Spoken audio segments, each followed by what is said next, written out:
In this video, I'm going to teach you how to analyze chess games, and I'm going to teach you common mistakes that people make when analyzing their games. I'm going to have the computer enabled in this video. That's going to be in the bottom right side of the screen of what you're watching right now. And let's look at this example first and foremost. So as you can see, there are a couple of moves that the computer suggests. There's queen d2, there's queen e2, there's g4, there's knight e2, bishop e3, and so on. So in this position, there are multiple moves that are good for the white pieces. But let's follow these moves and you will understand the point that I'm trying to make shortly.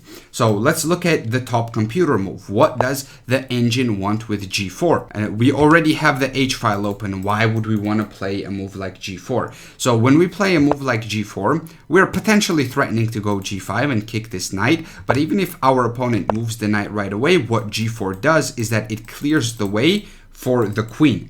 So now, after a move like bishop takes d4, sacrificing the pawn, we can queenside castle and then transfer the queen over to the h file. Okay, that's a very interesting idea. Now let's go back to this position and instead let's look at queen to d2. After queen d2, we might get a very similar sequence: g4, ed4, and then f4, and at some point we transfer the queen over to the h file. So now what I'm trying to tell you here is that in a position, in any given position, you might have multiple moves that are good in a position, but you might have one or two good ideas. So in this case, the main idea is transferring the queen over to the h file. That is one of the main ideas of this position, and that is what will give you an advantage. And sometimes the way you do it matters a little bit less than you just doing it. So for example, if instead of playing either queen d2 or g4,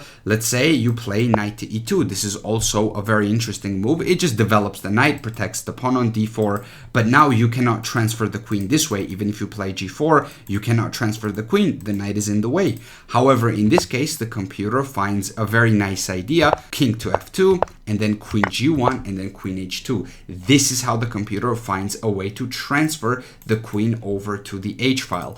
Now, why am I showing you all of this? As I said earlier, in a position, you might have multiple good moves. You might have queen d2, you might have queen e2, knight e2, g4. So you have multiple moves that are good. However, they all have the same idea behind it, and it is important that you're able to recognize this idea, and it is important that you extract this idea from the analysis. Now, of course, I'm not saying that knowing ideas matters way more than just calculating. That's not what I'm saying at all. I think they're both very important.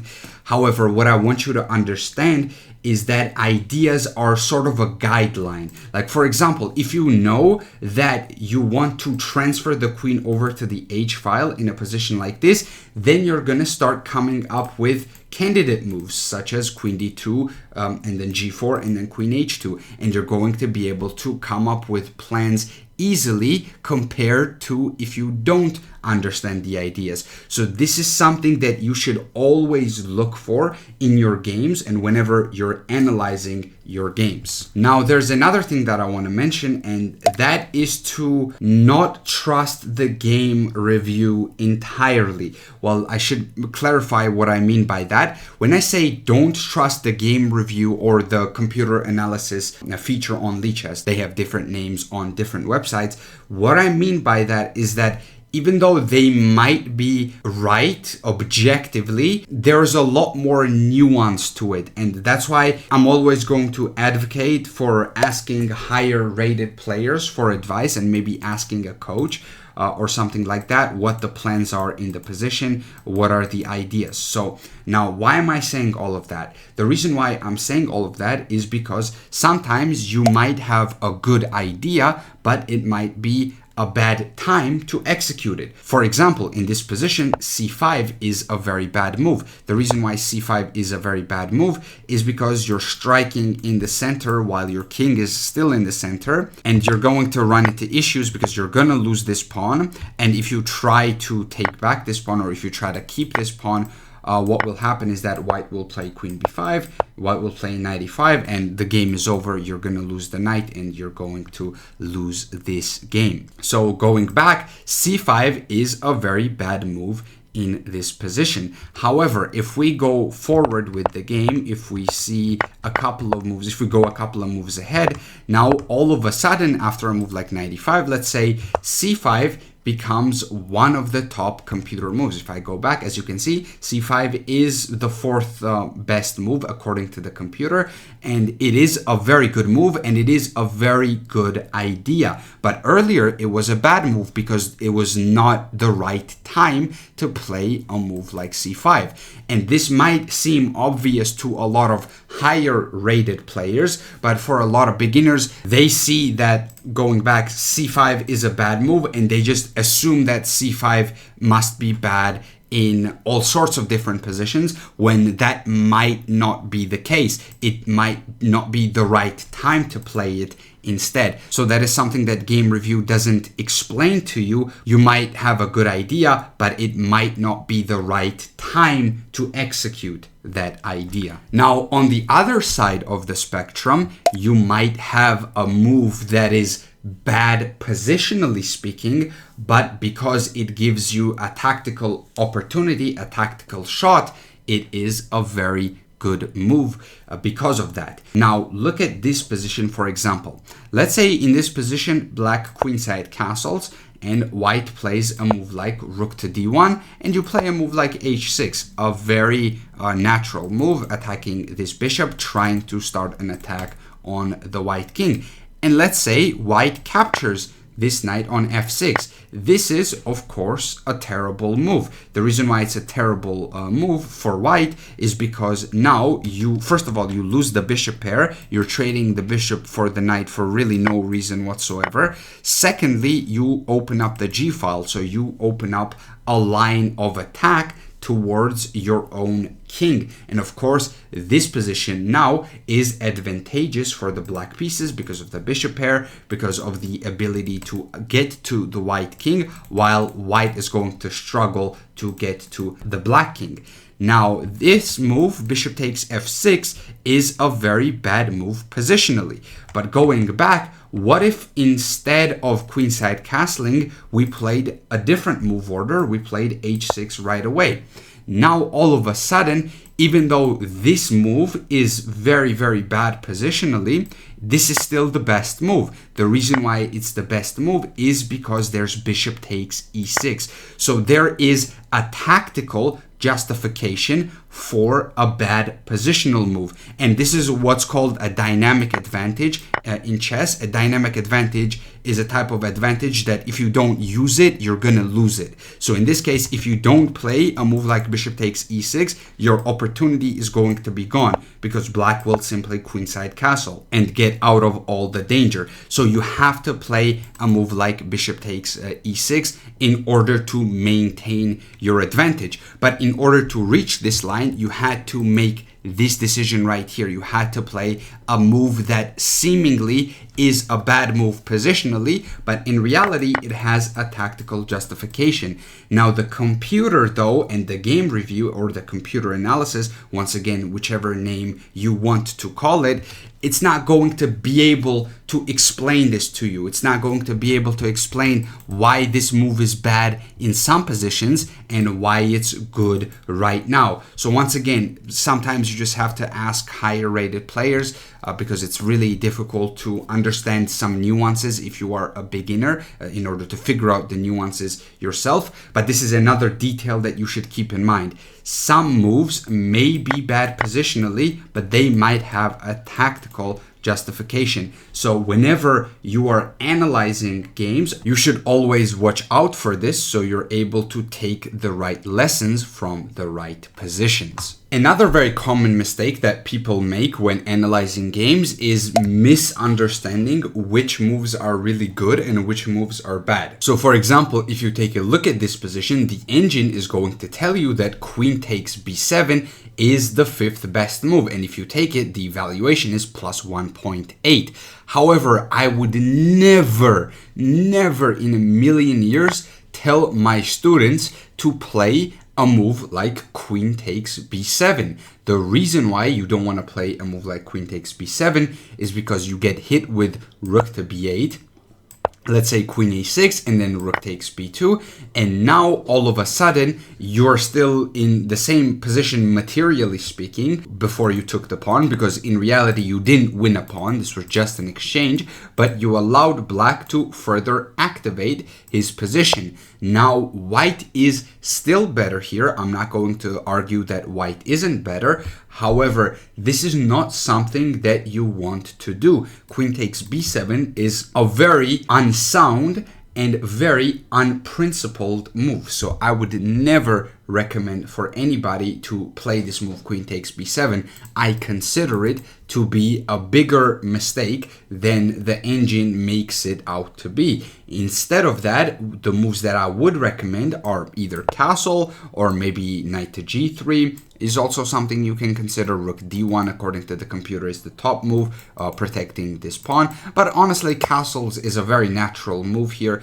It is a very sensible move, and it is something you should be looking to do in this position anyways. So even though computer says that queen takes b7 is the fifth best move in the position and you're still able to maintain the advantage, I would never tell anyone to play a move like queen takes b7 in this position. Now I'm going to show you a game that I played. I'm gonna try my best to not analyze the entire game, but I'm going to explain to you what I am looking for when analyzing a game. So let's start with this game. I'm actually playing with the white pieces here, and I played my regular Nimzo Larsen attack.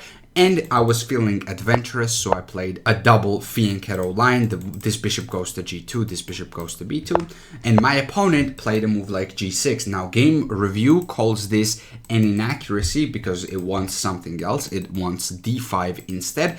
However, it's still an opening phase and opponent is still choosing his setup. So calling a move like g6 an inaccuracy is a little bit strange. If g6 is an inaccuracy, then probably b3 on move 1 is also an inaccuracy, right? But I feel like game review is being a little bit too harsh here. So both of us just continue developing simply. So far, nothing interesting has happened. I play c4, trying to control d5, and then I play knight c3, bishop e6, and now we get to a very, very important moment in the game. So whenever you're analyzing a game and whenever you get to a critical position, for example, this right here is a critical position, you have to understand what your opponent's ideas are. And sometimes a really good way to do that is to just play a bad move. For example, if I were to play a move like a3, what would black do? So in this case, let's say I play a3. This is a very bad move, by the way. What black wants to do is play this move pawn to d5, because after pawn to d5, what happens is that if we just simply exchange everything in the center, and let's say queen takes, now there's tremendous pressure on d2. Black can build up even more pressure, and white is going to have a very uncomfortable position. Now, it's only minus 0.9 according to the computer. In my opinion, it's a little bit worse. This is very, very uncomfortable for white because you don't have a lot of activity. But this is a very bad position. From a3, we were able to figure out that d5 is what black wants to achieve. This is one of black's main plans in the position. Now, if we look at a computer, though, what is the top computer move? Knight to d5. Now, the reason why computer likes this move is because it stops d5. However, if you don't know that d5 is the main idea in this position, you're not going to be able to figure out why knight d5 is the top move, why f4 is the second best move, why d3 is the third. D3 is actually pretty bad. D3 still allows d5, so don't play d3. It's probably a bad move.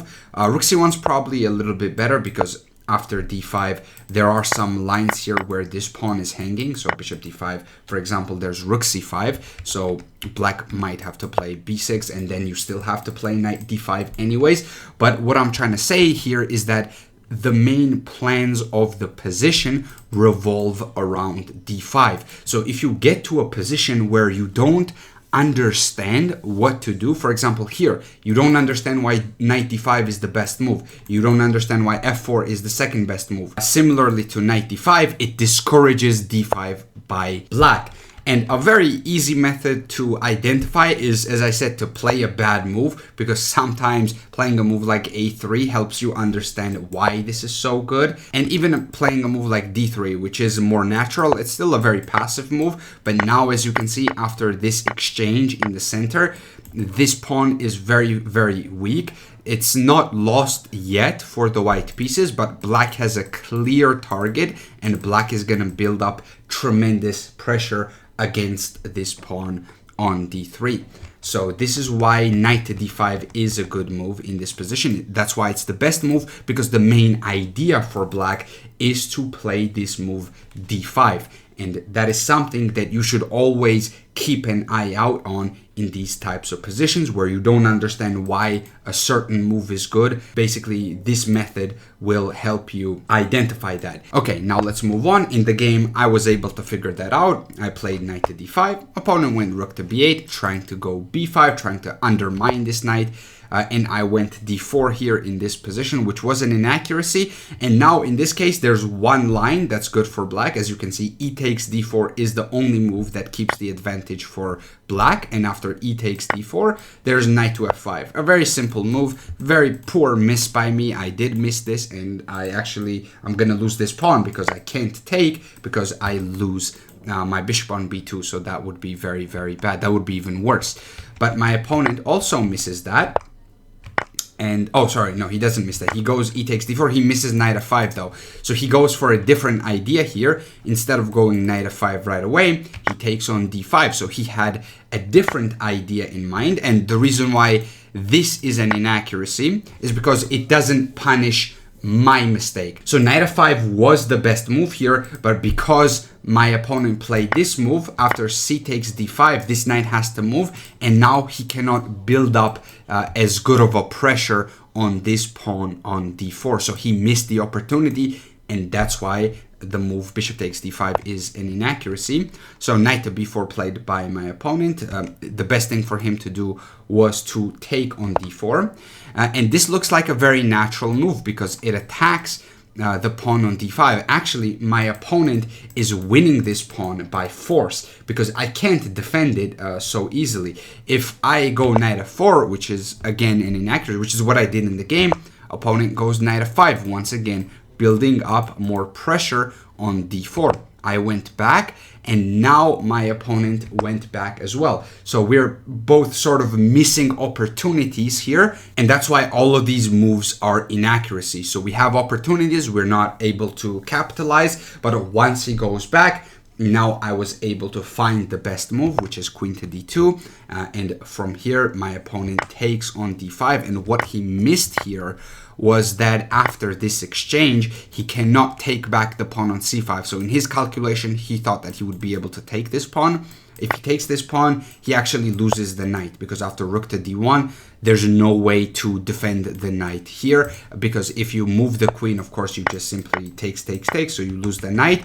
If you play a move like queen to d6 to bring the rook, that's also not working because you still take. Now you go knight c3, adding pressure. Rook d8 doesn't help because the queen is the first line of defense here, so it's not going to be able to sacrifice itself for the rook. So you're simply unable to defend the knight on d5, and that is why my opponent plays knight to b4. He was worried about this, but from here the position is already lost.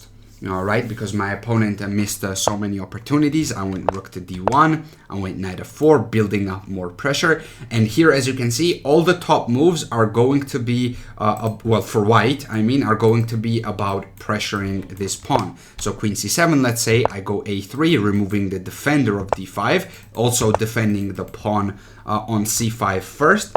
And then I took this pawn with the bishop because I want my knight to land on f6.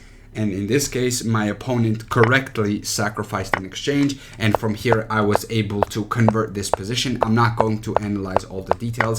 I will show you the rest of the game, but you get the gist of what I'm trying to tell you here. And then I went on to win this endgame.